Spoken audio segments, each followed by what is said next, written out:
All right, God bless you guys. All right, you guys ready? Here's our icebreaker for today. Or not. Who here has ever said, I don't have enough time? Everybody, I don't have enough time, right? So we're going to go around the room quickly because obviously we're all in different stages of life. And regardless where you're at in life, that statement of I don't have enough time remains accurate, right? I remember working in the bank before I had gotten married, before I had Amaya. And I used to complain that I didn't have enough time to the older ladies. And they're like, you're so young. You have enough time. And I used to get mad because I'm like, just because I don't have a kid and I'm not married doesn't mean I have time. I'm still busy. And, I think that we tend to think that because people don't have the responsibilities that we have, that they have more time. But everybody has a different schedule, right? So we're going to go around quickly because we're all different ages, different ways and walks of life. And you're just going to tell me real quick what your day-to-day looks like. Because for most of us, it's work, dinner, or breakfast, lunch, work, dinner, food, whatever. But that's just me. All right, so what does 24 hours look like for you? And then I want you to say your age just so that I'm proving a point. Ready? So Destiny, kick us off. How old are you and what does 24 hours look like for you on a day-to-day? It's 26. Okay. But you own your own business. Yeah. Okay. So, okay. Go ahead, Jules. 42. There's nothing wrong with 42. It's Mariano's number. Go. Either kids and lunch to my house. Get dressed, shower, dress. Sometimes I work out right now. And kids stuff, make sure they have their stuff. If there's activities, I make sure I have their stuff ready to go. Get the kids ready on the floor or not. One has daycare, one is grandma at the moment, but then we'll start. So I'll be up to number Driving 8. Then I'll drop them over. Then I work. Whatever how my day goes from. I start working probably like 9:30 o'clock, depending on traffic, and then I leave there about 6 o'clock. Pick up kids, depending on the kind of activity. I go straight to their activity. Grandma, grandpa's there, and leave there about 7:30 home. Have someone take care of the grandma. Husband comes home about 8:30, 9 o'clock. We all meet together, have a little bit of dinner, shower, and then repeat. Dinner at 10 o'clock. I love it. Okay. Almost. Well, this was my night. That was my night back then. Good. You went to that night. That was to jump in the car. Yeah. So night was more hectic because I had and the kids. Not more hectic because according to, everybody's different. I know, but I'm just going to brag a little bit. Okay. Ask her how long she works. Because everybody's like, wow, she works. The works.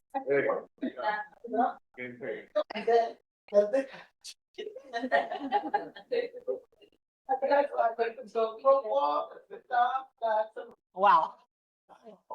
All right, Daisy. Daisy, you got to participate one of these Fridays. Just give me a run through. Don't have to be work. Go loud. We can't hear you. Oh, look, Ralphie wants to make sure. No, seriously, Daisy, how old are you? 50. Okay, you look good for 50. Okay, girl, I thought you were still in your 40s. Go. Waits to about 36. Go home. Still work because we were parents. You never stop working because I don't stop. And work down from the house. Do you ever say I don't have enough time? I'm making enough time. Okay, well, don't get ahead of my class, girl.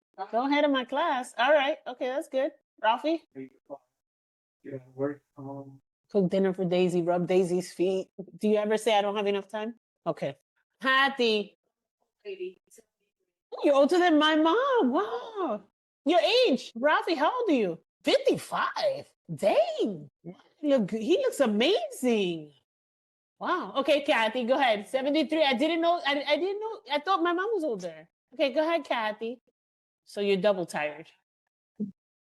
I have to put him on the bed at night, and then in the middle of the night, he wants to go down. So I'm doing this for like all night. Yeah. So yeah. Check out emails, check out phones. Okay. Yeah. Do you ever say I don't have enough time? Do you ever say I don't have enough time? No? Yeah, so this don't apply to 70 and up or 50 and up. That's the goal. That's the goal at 70. All right. Dante, how old are you? And what's your day look like? Okay. Breakfast, takes the whole day, and then we be on TikTok until 2 a.m. when we go to sleep. Okay. So. Uh-huh.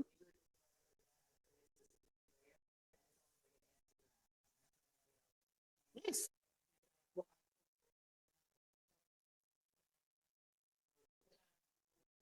Talking to Dante all day. Oh, You forget to eat. Stop. I never forget to eat. I never forget to eat. Okay. Janet, age. How old are you now, Janet? Okay.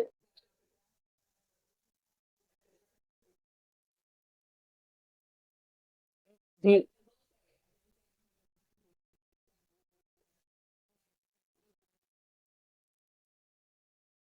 have enough time?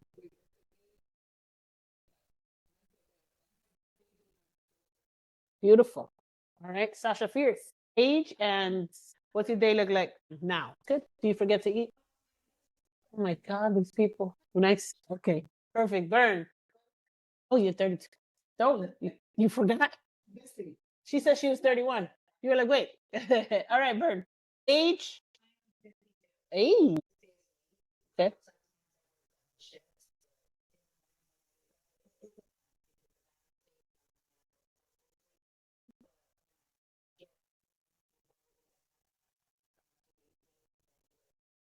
Nice. Yeah, yeah. Okay.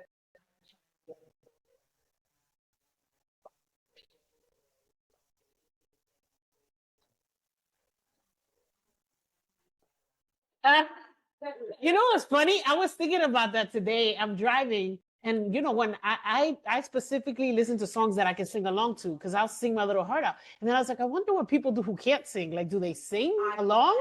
Do you sing along? I didn't realize that. It's just me now, so I try to fill up my days. Okay. And see like what it is that I can do with name and honor, but will help other people too, Right. not just myself. And that's really my mission. Do you ever say I don't have enough time? But Okay. not always. You're being intentional. Nice. Okay. After that, I go back home, get in my word and prayer. And that's an indefinite time. Then get ready for breakfast. Then go to work from 8:30 to 5. Then after that, either take a walk or spend time with the wife and kids. And at night, we have dinner. Then get into the word as a family. We do a family devotional. Then I have my time alone with God. And then I let YouTube with a British soft-spoken preacher putting you to sleep. Nice. Do you ever say I don't have enough time? Not anymore. I used to. Not Ooh, I like that, guys. Everybody's like, all right, Xavier. 43 Damn. since I haven't been working. 4 months now. Since 2 months. Yeah. My day in New York is now wake up and go to the bathroom, then I go and let the dogs go to the bathroom. You have a lot of time. So then the dogs come in with me. And as I'm preparing their food, listening to my stories, and then feed them. Then I put them away, and I go outside, and while I'm smoking, I'm listening to the play.com story. Okay. I do that. Mhm. Stuff. Also, then I clean up the mess that was made, dealing with the dogs, and then waking everybody up. I wake up Maggie, I wake up Sam.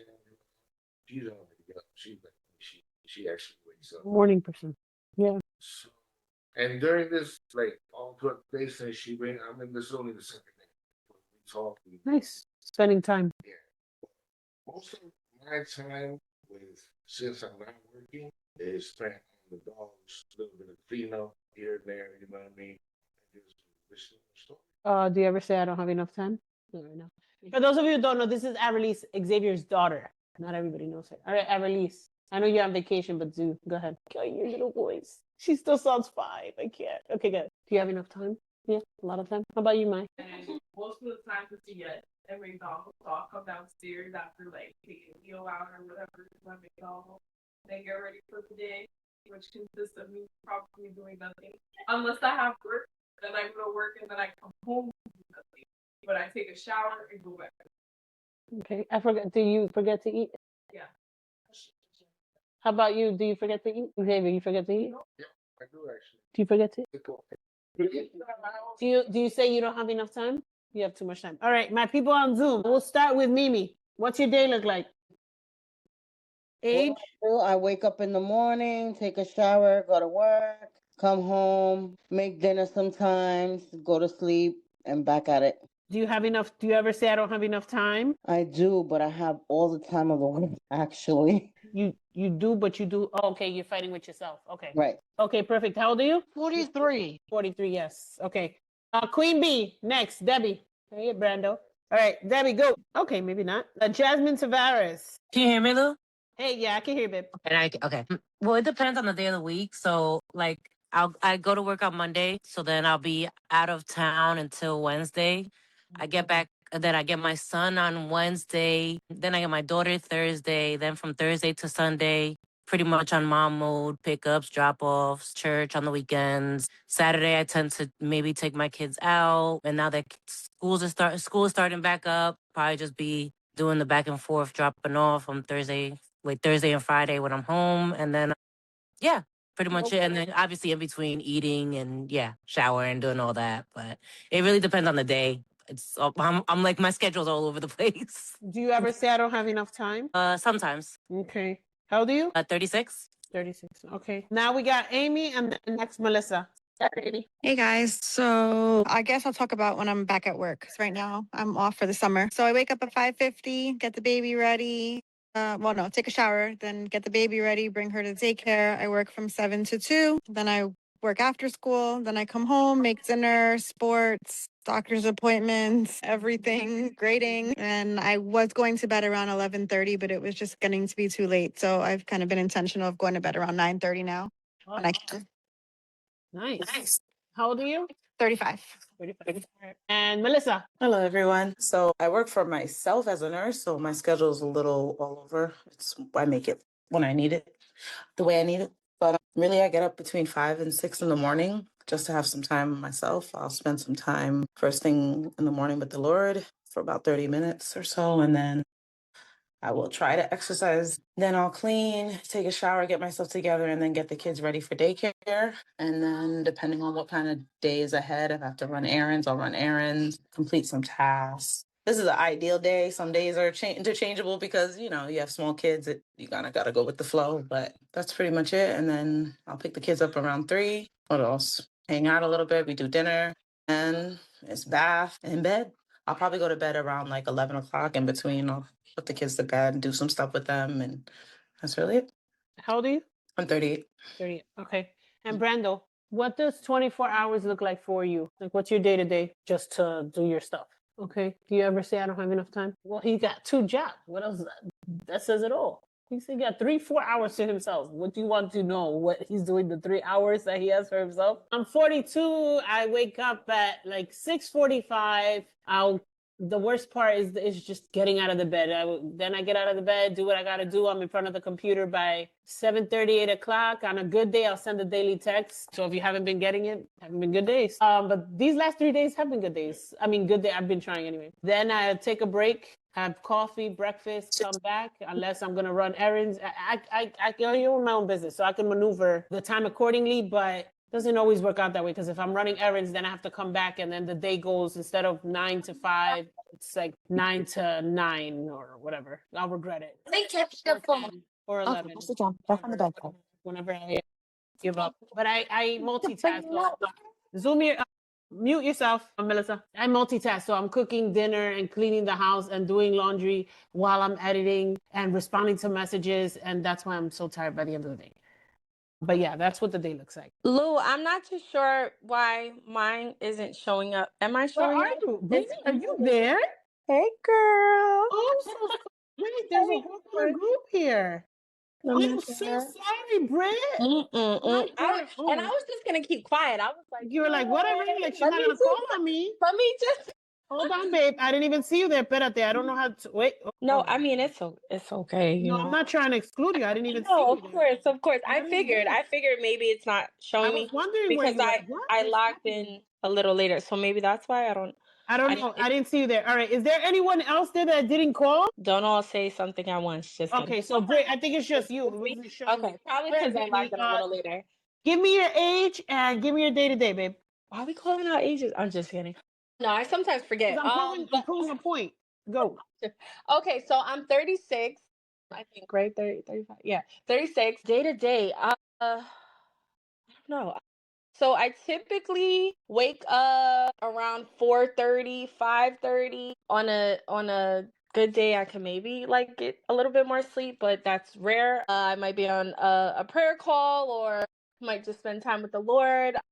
I then walk my dog. I try to shower and get myself together. And then I go and wake Symphony up, get her together. Depending on, whether or not she's going to daycare or I'm going to work, we set out to get the day started. And so if it's like a work day, yeah, I go to work, I come back home. I typically go and pick her up or something and maybe run a few errands and get back home and we eat and then it's bath time and everything and then it's to bed. And I have to say that like these are not the same hours. I swear they're not the same hours that I had at 25, at 30, at 21. Like there's no way. So like I will argue with someone. These are not the same hours.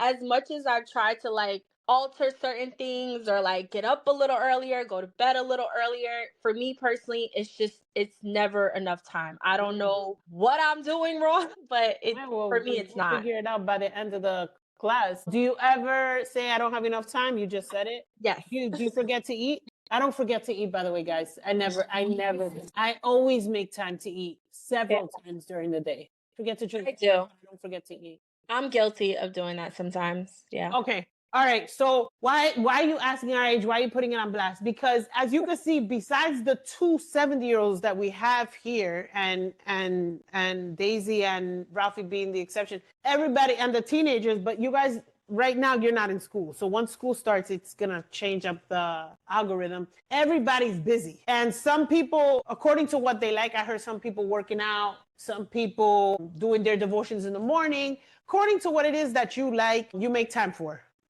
Clearly I like food. So you heard that. I make time for food. But everybody makes time for whatever it is, like our sister Kathy said she likes the TBN. Like whatever you like, you'll make time for, or a nap. Whatever, yes, that is the key right there. I'll make time for what I care about. And the truth is that's the truth.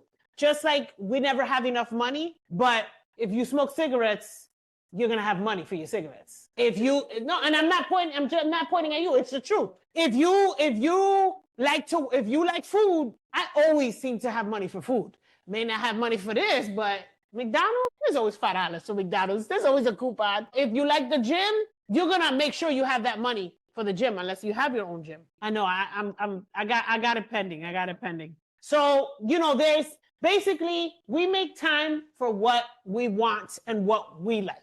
Or what we care about. Spending time with our family. If we really want to do it, we'll do it. You know what I mean? Okay, so here's our gut check for today. Where does God fit in your schedule? Okay? Where does God fit in your schedule? Now, it's not that we're going to go and, yes, there's a lot of time for the Lord, but the Bible says, I meditate in his word day and night. How am I supposed to do that if I'm at work? How am I supposed to do if I'm driving? How am I supposed to do if I'm cooking? But the truth is that everything we do, the Lord says we do it unto him. So we can still praise and worship while you're being, Xavier, you hear? I know. We could still bring honor and glory and worship God while we're being a mom, while we're working, while we're working out, while we're cooking, right? Because everything we do it unto the Lord. But I want you to keep that in mind. Where does God fit in your schedule? Okay. Again, notice I said God, not church, but church has it. Community is a big deal. Okay. A lot of times, I just don't have time to make it to church. And that's fine. That's justifiable. But the truth is that community helps the relationship. And a lot of times we think our devotion time is enough. It's not. We need to be together with the brothers and sisters because it makes a difference, okay? That's not what we're talking about today, but, well, actually it is and it is not, but go ahead. So here we go. This is what we're working on. And you're in the hot seat, so you're going to go ahead and first 2 verses. Men were sent to trap Jesus in his talk. 14, they came to him and said, Teacher, we know you are... Keep going, the whole thing. We know you are not afraid of what men think or say about you.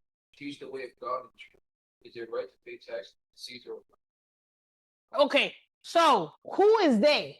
We know the proud religious law keepers, but who are they? Pharisees and who else? Sadducees, right. And it says, they came to him and said, Teacher, we know you are true. We know you're not afraid of what men think or say about you. You teach the way of God in truth. Is it right to pay taxes to Caesar or not? We're not going to get there yet. Is there anything wrong with what they're doing there? Is there anything wrong? What's wrong, Bernadette? Okay, but even before the Caesar part, is there anything wrong? Let's read it again. Yes, but are they lying? They're not Condescending like how? Explain it to me. They don't believe it, so they're trying to catch him out there. Well, people do believe it. So Right. They want him to say what he's going to say because they hang on his word, and they want to put him in a position where they say, "Well, you said." Exactly. What do you see? Religious leaders and harassment. That's like mixing oil and water. Those two don't mix. Okay, and we're gonna get there. Good pointing it out. Xavier, go. If you see me engaging Xavier more than anybody, it's because Xavier, like, what is that thing you have? Yeah, so he'll knock out. So I have to keep him engaged so that he doesn't fall asleep. Okay? Because then he'll fall asleep and then he'll start snoring. So that's why I pick on him all day. Okay. All right. So Bernadette pointed out that they're being condescending because of what they're saying, right?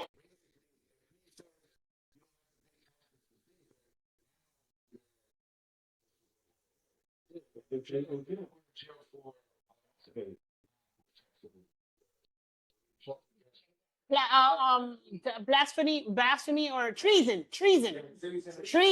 Okay. But Ariel, before we even get to them being condescending, Ariel points something out. Some of the proud religious law keepers and Herod's men. So we again see the Pharisees and Herodians working together. Last time that we saw them working together was in Mark chapter 3, verse 6. Former enemies came together because of Jesus, but it was because they both opposed Jesus and wanted to destroy him.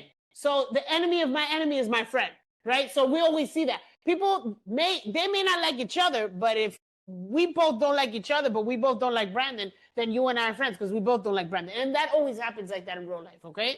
Teacher, sorry, Brandon. Teacher, we know that you are true and care about no one. You do not regard the person of men, but teach the way of God in truth. So they're basically flattering him, but it's condescending. So there is, all right, so let's go here. Why is flattery bad? Did you know that flattering somebody is bad? I always heard it was bad. I never really understood why, but here's why.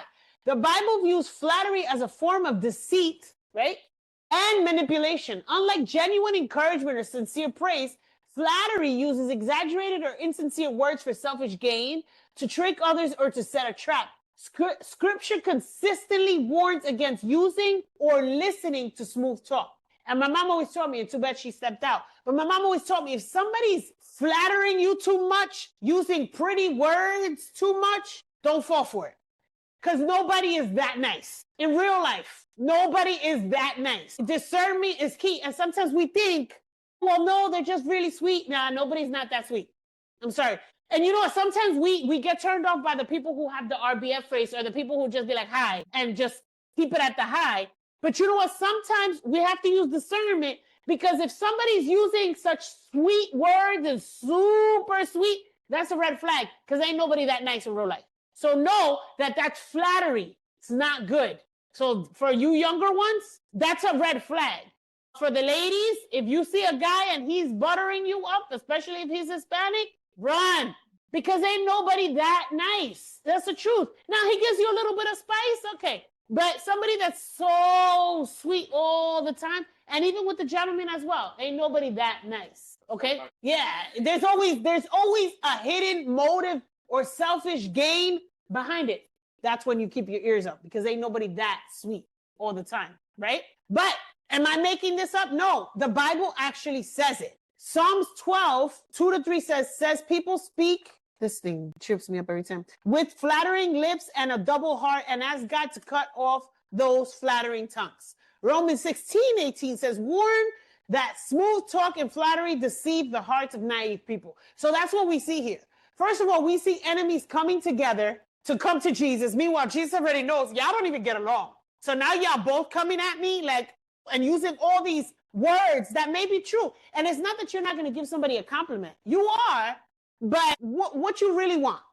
You know what I mean? Like, what are your intentions? Okay. So that's just, like I told you, in every verse in the Bible, there's always something to learn. We could have totally skipped over it and got to Caesar, but there's always little nuggets, little gems that we can learn, little things that we can learn. Okay. So I noticed that.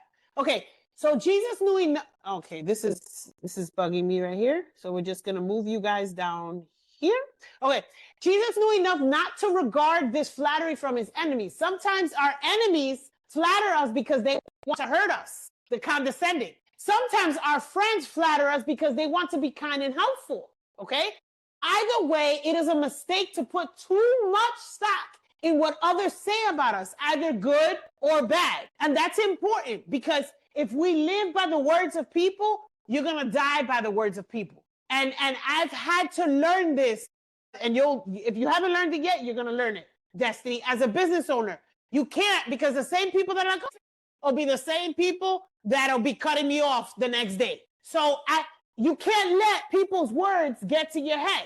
Yes, you cannot. And it's a skill that I've had to learn a la mala, in a rough way, because you cannot allow people's words to get to you. You're so great. You're so great. Let it slip off you. Just like if somebody's saying you're the worst person in the world, it's the same way when somebody gives you compliments. Because if you let it get to your head, it's a downfall. Either way, or bad. It's a downfall. So that's one thing we have to notice, right? Next, Daisy, you want to read for us? All right, Ralphie can you? All right, so Ralphie, Mark 12:15-17. We said to them, why do you give me a small piece of money so I may employ him one? He asked them, whose picture is this? Whose name is this? He answered, Caesar. Then Jesus said to them, give to Caesar the things that belong to Caesar. Give to God the things that belong to God. They were surprised and wondered at him. Why were they surprised? They thought they got him. Why? And this is what you were trying to explain before. What did they think that Jesus was going to say? They were counting on him saying, and if he said that, that means that he got caught, and that up to you he goes. Exactly. And I'm not even going to mess with you guys. I was convicted by this because I was like, dang, I haven't paid my taxes yet. I got to pay my taxes. The Lord says, pay your taxes. And Eddie's been on it and I haven't done it. So this is good. All right. Is it lawful to pay taxes to Caesar or not? Since the year 6 AD, after Christ, the Jews were forced to pay taxes directly into the emperor's treasury. Some Jewish patriots, like the zealots, refused to pay this tax because they did not want to recognize Roman rule as legitimate. Most people grudgingly paid it, but everybody hated it. It wasn't just the money, but also the principle of paying the Roman oppressor.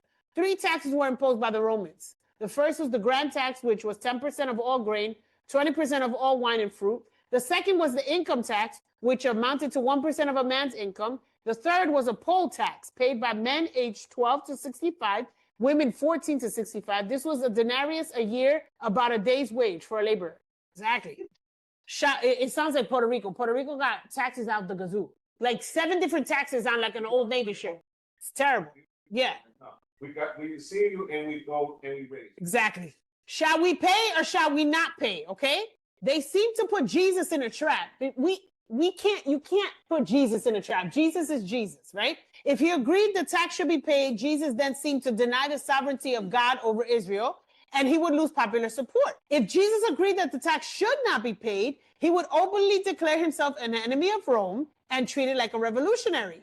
Okay. So you're trying to put him in a corner. We can almost see the smug, self-satisfied smiles of the Pharisees and Herodians as they skillfully threw this question on Jesus. They thought he was in a trap he could not get out of, but you can't put Jesus in a trap. Jesus knew their hypocrisy. So he says to them, why do you test me? Bring me a denarius that I may see it. So they brought it, and he said to them, whose image, right? And Jesus answered and said to him, render to Caesar the things that are Caesar's, and to God the things that are God's. Okay, now, I'm going to forward. Give to Caesar what belongs to Caesar. What does that mean? Okay. Okay, anybody else got? Anybody else? I like that. Same thing. Earthly things and kingdom things. When Jesus said, render to Caesar the things that are Caesar's, he's drawing a sharp distinction between earthly and heavenly. There's a kingdom of this world, and Caesar holds power over it. But there's also a kingdom not of this world, and Jesus is king of that. Christians are part of both kingdoms, and we forget this, okay? We're part of two kingdoms, heaven and earth. Under Caesar, listen to this, we have certain obligations that involve material things. Under Christ, we have other obligations that involve eternal things. If Caesar demands his money, give it to him. But make sure you also give what God demands. So, give to Caesar what belongs to Caesar. We're not just talking about money, guys. We're not talking about taxes. We're talking what Janice said. Do your earthly responsibilities. You have 2 jobs, go to both jobs. You have 2 kids, take care of your kids. You have a husband, take care of your husband. You got bills, pay them. You can't live by faith. I always tell you that story. We had a gentleman in this church. He would go to McDonald's after church and sit there, and people be like, Gabe, you're not going to eat? He's like, I live by faith. Well, bro, then you're not going to eat. He's like, no, I have faith that somebody's going to buy me my food. And he always got food, but it's like, bro, give to Caesar what belongs to Caesar. We have a duty, a responsibility. You want something, you got to work. You know, and here's the thing. Some of us Christians, we go from one extreme to the other. We're like living by faith, so I'm not going to work because, I live by faith and I pray all day. Yeah, but prayer is not going to put food on the table. Well, I'm going to be in church all day. I can't go to work today because, I'm going to be fasting all day. But fasting is not going to put food on the table. So we go from one extreme to the other. Then we have people that will work to the bone, but then have no time for Jesus. You see that? We're in 2 different worlds. So we have to make time for both. And yes, a lot of us, we've gotten good with being responsible because it's one of our godly principles to be responsible. You can't, you can't not feed your kids because you're going to go to church. Jalissa, if she was to tell her husband, I'm sorry, Manny, I'm not cooking dinner today. I have to go be part of women's fellowship. He's going to look at her like she's dumb. Like, what kind of church is that? And then she's going to be like, well, I'm a Christian above all. God is above all. Yes, amen. But God calls you to do your earthly responsibilities. So we can't use that as an excuse, although some of us have. Been there, done that. Well, no, sorry, can't cook for you today, Eddie. I got to go pray. He's going to look at me like, what kind of God is that? What kind of God is that?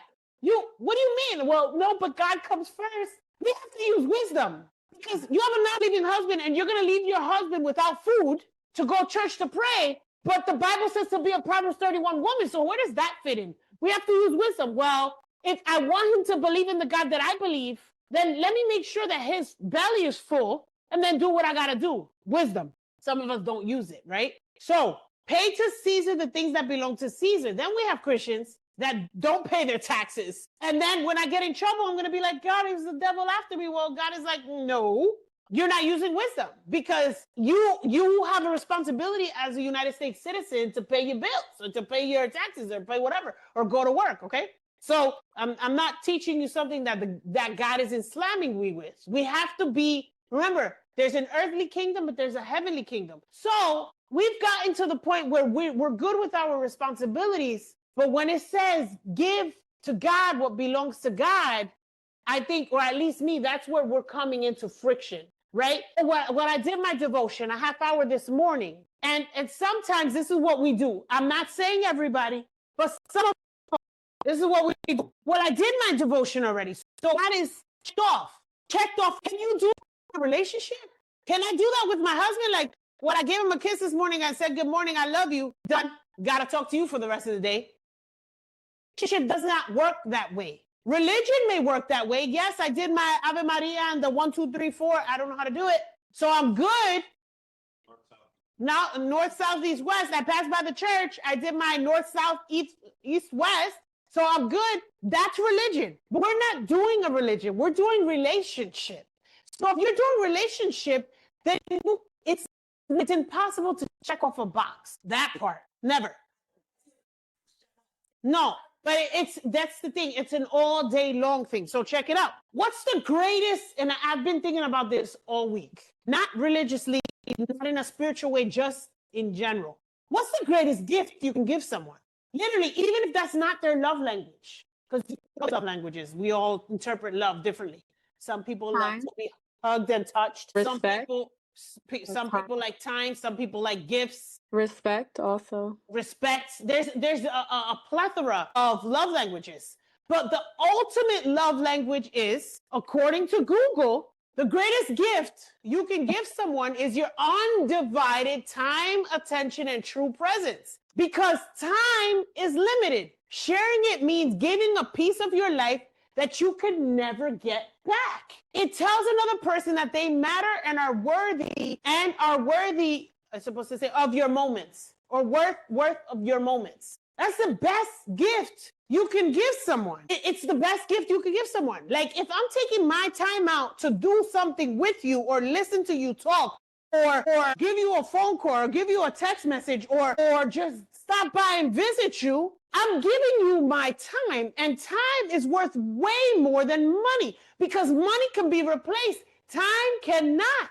You cannot. That's why we get paid for our time. That's why when you cancel, you get charged a fee, because time is money. You're not going to get that. And you know what? The Lord, I had a little epiphany this week, because how many of you may not have battles outside, but have battles up here? And you know what? Why is he, and this was me talking to myself, why is the enemy attacking me so much in my mind? Because while I am sitting here meditating on whatever the enemy is putting in my head, doing what God called me to do. And if I'm not doing what God called me to do, he is entertaining me, wasting. So I go back to 2013, when I spent 2 full years worried and afraid and worried, and no, 2012, because it was right before Friday Night Live was born. But I was entertained for hours on end with never-ending anxiety and depression.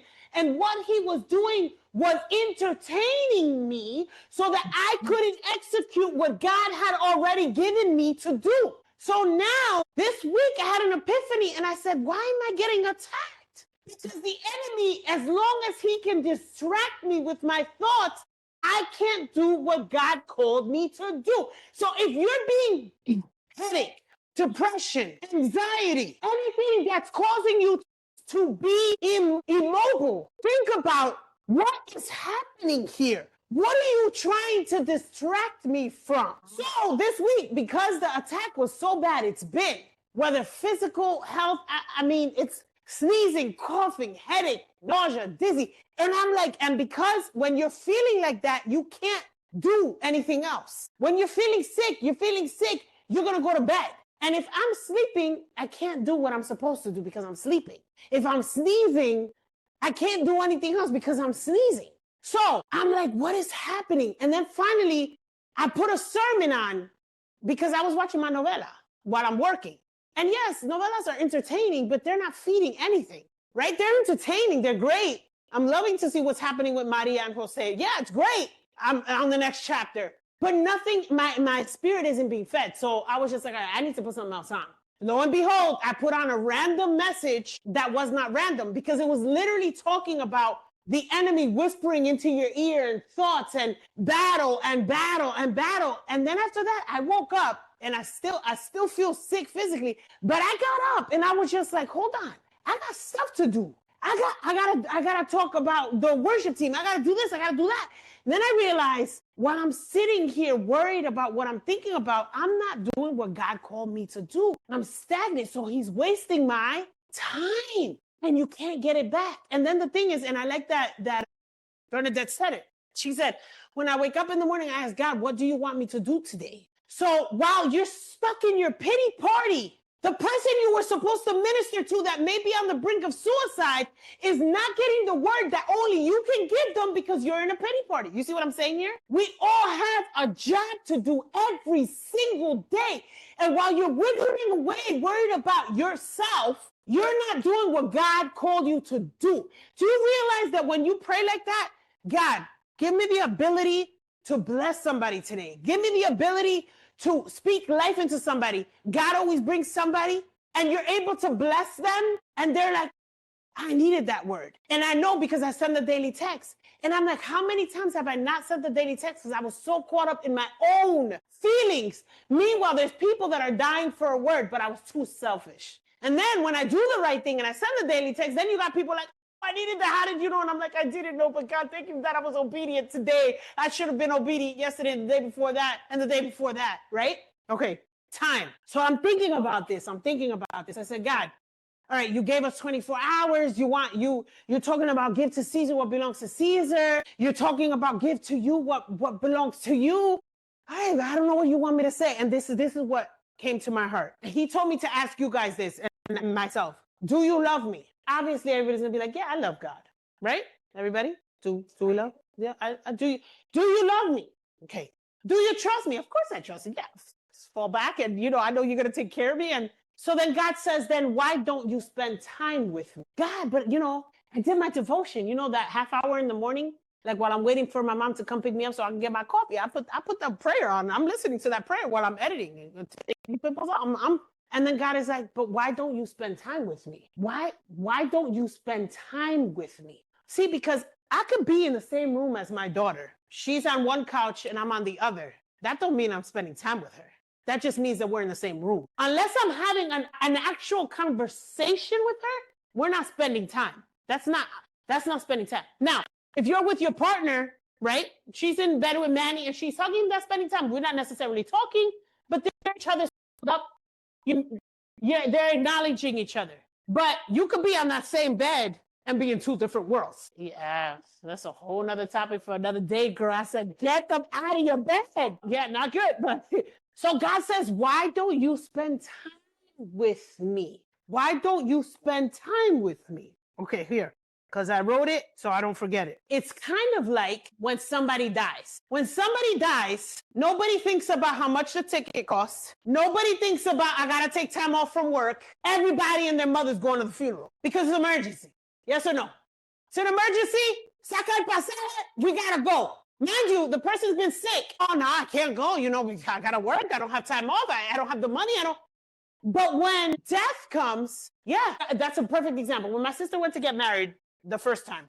I can say that because I got married twice too. My dad, we invited my dad's family. Nobody can come. They didn't have enough time. They didn't have enough funds. Everybody was sick. They had doctor's appointments. My sister got married May 24th. My father died June 22nd. They all came to the funeral. May 24th, he was alive and well. He was at the wedding. He was in a wheelchair, but he was dancing. He was singing. Nobody could make it. A month, he wanted them there, but nobody can make it. June 22nd, dude is dead. Sorry to be morbid, but it's the truth. He's dead. Everybody's there crying over the casket, trying to take pictures with my dead father. No. A month ago, he was alive, and you guys didn't have time. Now you want it? You know what happens? Here's what happens. Desperation. When somebody dies, there's no more time. You're never going to see them again. That's why you want to take a picture with them in the casket, because you don't have enough time. You have no more time. Time is gone. Okay. Pay your respect, but you should have paid it while he was alive. In that case, it's not against the picture. It's you. I think that in his situation where if somebody's sick, if you didn't make the memories with him, it's the whole point is this. We don't make the time while the person's alive. But if something happens, all of a sudden, everything that stopped you is irrelevant. Okay? He can't acknowledge it. Like, you came from wherever you came to Paris, where he has absolutely no knowledge. Absolutely not. He's not. So I said one word. When people die, life stops and we make things happen, right? We do the same thing with our relationship with God. I'll prove it to you. oh, I couldn't make it to church. I gotta work. I can't make it to church. I have no time off. I can't make it to church. I don't have money. I can't make it to church. My back hurts. I can't make it to church, et cetera, et cetera, et cetera. But when you're desperate, all of a sudden you have time to go to that prayer service. When you're desperate, you don't care. You'll miss work. When you're desperate, you don't care if the kids have a fever. You're gonna make it there. What's the difference? What's the difference? Desperation. Desperation. When do we actually make time for Jesus? 9 times out of 10, our lives are starting to fall apart. When our hearts are shattered or when we start feeling the cold of this world. And then we have the audacity to ask, why do you let bad things happen to good people? But here is the absolute truth of our reality. Unless we had hardships, we wouldn't look for the Lord. I had this conversation with my mom this morning.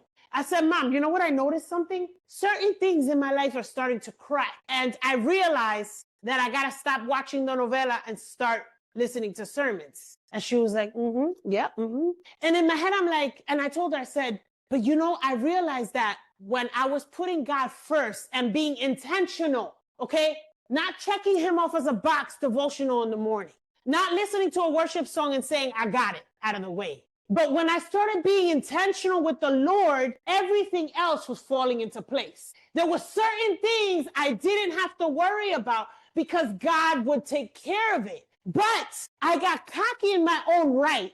And I started doing other things and checking off a box, putting him in a box. And then that life starts falling apart. And then we're wondering why. You see why sometimes things happen? You see why God allows desperation to come? Because the truth is we wouldn't seek him. If we didn't have pain, we wouldn't seek him. We wouldn't. We can lie to ourselves and say, yes, I would. Yes, I would. No, you won't. You won't do it the same desperation. Remember the lady that reached out to him and she was like, if I can only touch the hem of his garments. You know what that was? Desperation. She was desperate. She believed because she was desperate, because there was no other way. She had run out of all resources. When we run out of the resources, when you're to the point where you think you're going to go crazy because your mind is, then and only then will you get down on your knees and cry out to Jesus. No, you lived it. Pain is the alarm of the soul. Oh, why am I starting to feel anxiety? Why am I starting to feel depression? Why am I starting to feel sick? Because you're not seeking him the way you're supposed to be seeking him. The Bible says, give to Caesar what belongs to Caesar, but give to God what belongs to God.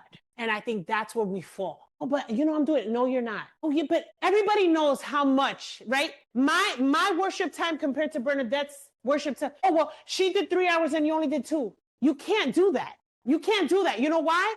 Because everybody is different. Comparison is a thief of all joy. But on top of that, you cannot compare because everybody has a different relationship with God. So you can't say, well, Brandon fasted for 5 hours. Now I have to fast for 5. No, because if he only has fast and he gave it, then that's what's relevant. If I had 10 hours and I only give 1, who is he going to honor more?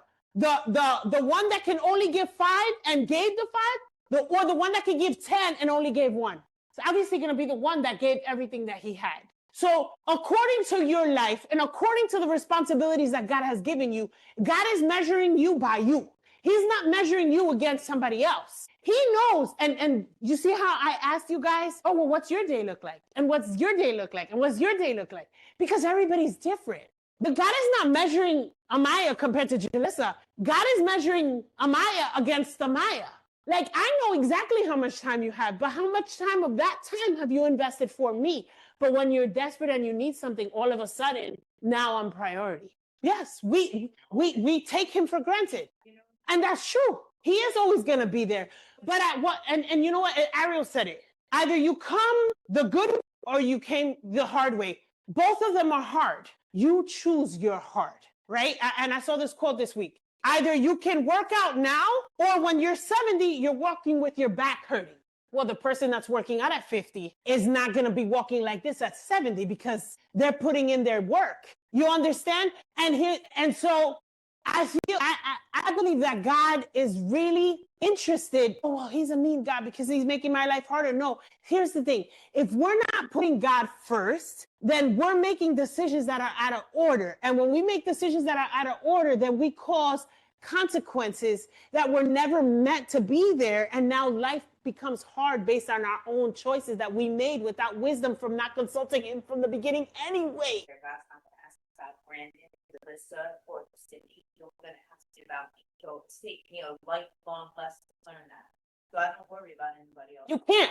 I don't worry about You can't. and like that. I was worried about this one like You can't. You have to be worried about yourself and your relationship with Christ. Here's another thing that the Lord is teaching me though. Remember when I asked you, do you trust me? A lot of us love him, but a lot of us don't trust him. And I'll give you a perfect example. And I know she's going to cringe, but I don't care. Because I'm like, if I trust the Lord, and this is the truth, if I trust the Lord, then I don't have to worry about something's going to happen to her because God loves her more than I do, right? So I'm here not sleeping. This is a true story. The other night, I was up at 4 a.m, from 4 to 6, worried about, God forbid, something was going to happen to my daughter. And the Lord was like, yeah, you were home. It's just anxiety. It's the devil. It's a torturing mechanism that the enemy uses. And the Lord is like, what is it going to take for you to trust me? And then I thought to myself, when I was 18 years old, did my mom go sleepless nights worrying about what I'm doing? And I'm like, I'm pretty sure she did not. I'm pretty sure she said, God, she belongs to you. I'm going to bed. But here's the thing. How many hours do we spend worried about things that you can't control? That's where anxiety comes from. You know that anxiety comes from the fact that you can't control something and you want to control something. And so that's why you're having anxiety. It's not about you. It's just that she don't worry about nothing. She literally doesn't worry about nothing. Yeah, kids. But then you put me, Jay. And I said, well, when you look at my husband, he let me do whatever they want. And when she just put the foot down, no, they can do whatever. Oh my God, that traumatized me so much. Knowing that my husband didn't serve the Lord. Look at this. Knowing that, and the devil put that in my mind when the day when the leader said, I don't want to go to church no more. And Victor's going to say, you don't have to go. And then the leader said, oh my God, that worried me. 13 years of my life wasted worrying about that. It was terrible. I constantly worrying about that. The day came. The unit was 13 years old.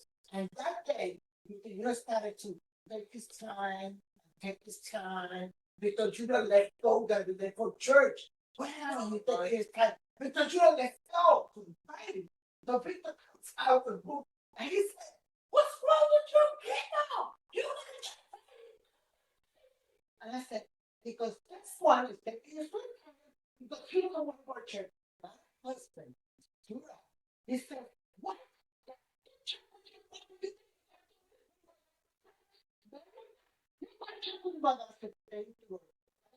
And we have to go to church because the reason he was doing that was for God. She doesn't have to go. Because he thought that he was the support. And that said, yeah,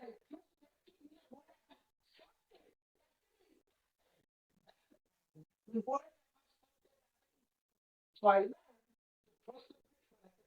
That part. worry about something, and this is years and experience and things that teach you to other lives. And when the Lord told me not to worry about something, yes, but it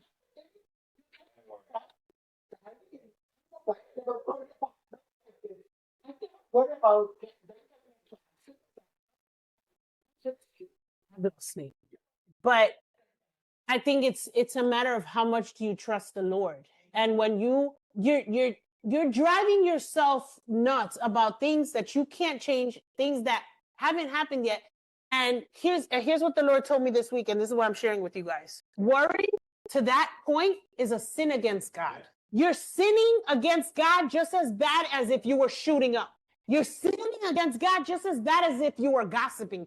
You're sinning against God as if you're committing murder. Well, what do you mean? Because you're not trusting. You're saying, God, you're not strong enough to take care of my daughter. You're not strong enough to heal my husband. You're not strong enough to take care of finances. And it's an insult. If my daughter was to tell me, well, I don't know if the lights are going to be on because I don't know that if you're going to pay for it, that would be insulting to me because I'm going to do everything in my power to make sure she's taken care of. So if she was to tell me, well, I don't know if you, I'd be like, what? You're my daughter. How do you think God feels when you're saying, well, no, I don't know if, I don't know if you're going to take care of me today. I just don't know. I might get hit by a car. And God is like, who do you think that you're serving? Again, I'm not telling you guys something just to tell you. I'm telling you because this is the conviction that I've had this week. God is like, it's insulting to me and you're sinning. When you're sitting there depressed and worried and full of anxiety and all this drama, it's an insult to me because you're the apple of my eye. I will take care of you, but you don't trust me. Lou. Yes. I was going to say, it's also, you're denying his love for you. That part. And he loved us so much that he sent his only son. So that type of lack of trust doesn't just insult him. It denies everything he did when he sent his son. That part. Because if he didn't love us, but we all, with grace, right? Like, because we know how sinful we are, a lot of it too is pride, right? It's an inward pride. It's a reflection. How could God love someone like me? How could he save me? I messed up so bad. My daughter might do the same thing I did. Our assumption is, our thoughts of him is because we're looking at ourselves so much. And we're looking at him through our lens, not his. And we're not taking him for him and his word, because his word says something different. Countless and that's the problem. We can't take him for his word because we don't read his word. The CSB and the LSB, they say be still is still correct, but stop fighting gives you like, okay, the idea is that you're fighting, you're struggling. So God is telling you, stop the fighting and know that I am God. But here's the thing, you're fighting on your own accord. You're fighting on your own accord. That's not that, and again, that's not the enemy, that's on you. That, you know what I mean? Like, that's your own. Maybe it's past trauma from when I was a child, but how long am I going to hold that as an excuse? At some point, you got to give it back to the Lord and say, God, this is not normal. This is not normal. We got to give it back to the Lord. So when today's class is called Time is Running Out, there's things that every single person in this room was called to do. So while you're so caught up and lack for a better word, in your miserable little life, people are actually dying. We get to choose God every day. They haven't even heard about God yet. And he's not going to come back until everybody hears about God. But what about those people that were to be told of God by you and through your lifestyle, but you're still too caught up? And when I say miserable little life, I'm talking to myself as well. When I'm so caught up in the and well, what's Lucindy today? And it's all about me because it's me. And we live in that egocentric world where I'm going to do me and it's all me. Right. But when you give to Caesar what belongs to Caesar and give to God what belongs, the coin had Caesar's face on it. We were created in the image of God. We belong to him. So, we got to give back. We're not even giving back something that belongs to us. We don't even belong to ourselves. Kathy, oh my gosh, so cute. Yeah, because it's easier to just quit. Right. Of course.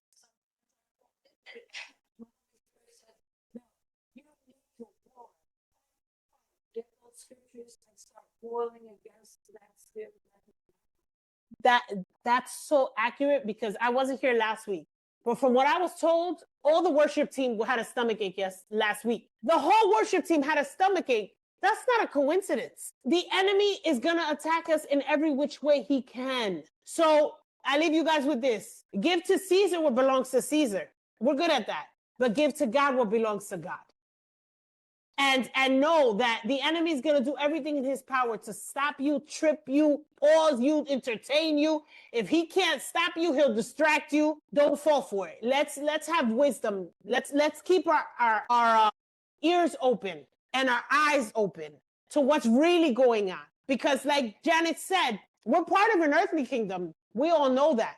But we're also part of a spiritual kingdom, one that we can't see and one that's at war with us 24/7.